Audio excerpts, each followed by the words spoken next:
It's in Dublin today. Carter spoke at a church convention. He's gearing up to face incumbent Governor Nathan Deal in the November election, and WGXA's Noel Saunders has his story.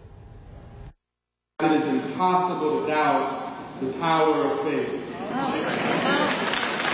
A large crowd applauds State Senator Jason Carter as he speaks on faith and the roles of public service at the Missionary Baptist Convention in Dublin. Carter is running to be the next governor of Georgia, and the latest polls show him with an 8-point lead over incumbent Governor Nathan Deal. He says he wants to give people a government that can provide answers. All over the state, we've seen people, especially in rural Georgia, who've just been left behind. Their education system is crumbling, and they're looking for answers. They're not getting answers from the folks that are currently in Atlanta. Yesterday, Georgia's Attorney General Sam Olens denied Carter's request to appoint a special investigator to review the handling of ethics complaints against Deal. Carter pointed to a memo by a fired Ethics Commission employee saying members of Deal's staff threatened to strip the commission of its power. They've seen what's happened to our government with respect to whether it's keeping the faith of the people or whether the folks in power think they're above law, and they want to change. He says he will not stop until Georgia has a government they can trust. We have to have an economy that works for your average everyday person, because that's who truly drives the economy.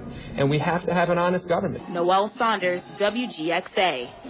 The Democratic State Convention will be held on August 9th in Dublin. The general election takes place on November